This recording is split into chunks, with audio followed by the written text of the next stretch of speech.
আসসালামু আলাইকুম। আজ 17 জানুয়ারি 2017। এটিভি বাংলা সংবাদে স্বাগত জানাচ্ছি আমি হাসান হাফিজ। শুরুতেই সংবাদ শিরোনাম। বুতিদঙ্গি সেনা ক্যাম্পে হত্যার শিকার প্রবীণ রোহিঙ্গা আলেম।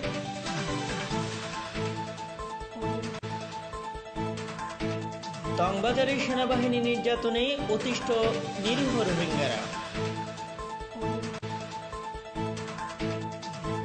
বৃহস্পতিবার কুয়ালালামপুরে রোহিঙ্গা ইস্যুতে মুসলিম জোটের বৈঠক এবং রোহিঙ্গা শরণার্থী ক্যাম্প পরিদর্শন করলেন নরওয়ে, ডেনমার্ক ও সুইডেন রাষ্ট্রদূত। শুনছিলেন শিরোনাম, এবারে বিস্তারিত। বুতিদং সেনা ক্যাম্পে হত্যার শিকার হয়েছেন এক প্রবীণ রোহিঙ্গা আলেম। হত্যার শিকার ব্যক্তি জেলার টংবাজারের মোজাফর চৌধুরীর পুত্র হাজী এবাদুল্লাহ। সূত্র জানিয়েছে, সেনাবাহিনীর নৃশংস শারীরিক নির্যাতনের কারণে ষাটোর্ধ্ব এ আলেম মারা যান। স্থানীয়রা জানিয়েছে, গত শুক্রবার টংবাজার রোহিঙ্গা পল্লী থেকে 5 জন নির্দোষ রোহিঙ্গাকে আটক করে 552 নম্বর সেনা ক্যাম্পে নিয়ে যায় সেনা সদস্যরা। ক্যাম্পের অভ্যন্তরে তাদেরকে ব্যাপক শারীরিক নির্যাতন করলে বয়োজ্যেষ্ঠ আলেম হাজী এবাদুল্লাহ মারা যান। পরে তার লাশটি টংবাজার সদর হাসপাতালে নিয়ে গিয়ে পরিবারের সদস্যদের খবর দেয় সেনা সদস্যরা।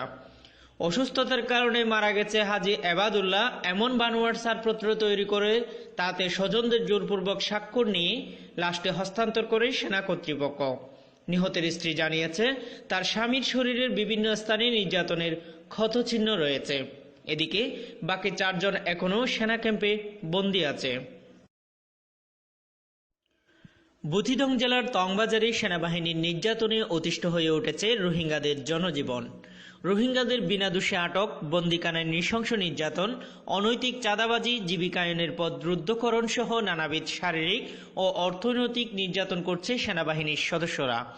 সেনাবাহিনীর তাণ্ডবের ভয়ে ঠিকমতো ঘরে ঘুমাতে পারছে না রোহিঙ্গারা। সম্প্রতি রোহিঙ্গাদের আটক বাণিজ্য বৃদ্ধি পেয়েছে।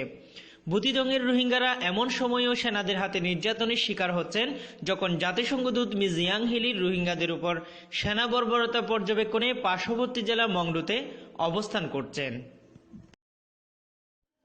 আগামী বৃহস্পতিবার মালয়েশিয়ার কুয়ালালামপুরে স্বাগতিক দেশের উদ্যোগে রোহিঙ্গা ইস্যুতে মুসলিম রাষ্ট্রগুলোর সবচেয়ে বড় জোটের বিশেষ বৈঠক অনুষ্ঠিত হবে।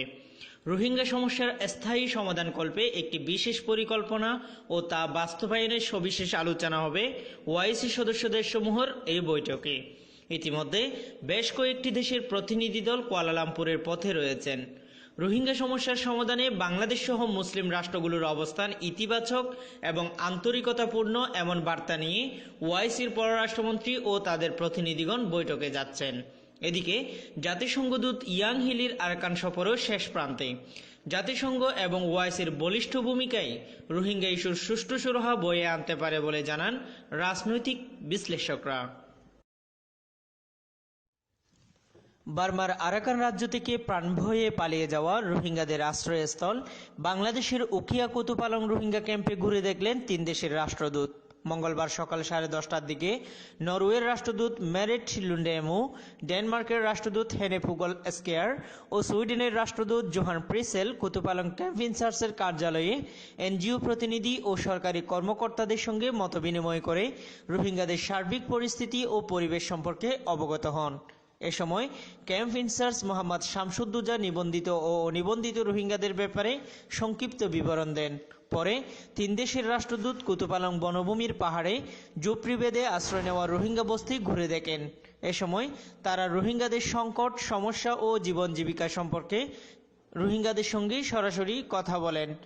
রাষ্ট্রদূতগণের সাথে ছিলেন কক্সবাজার জেলার অতিরিক্ত পুলিশ সুপার আফরোজুল হক টুটুল, সহকারী পুলিশ সুপার কাজী হুমায়ুন রশিদ ও উখিয়া থানার ভারপ্রাপ্ত কর্মকর্তা মোহাম্মদ আবুল খায়ের।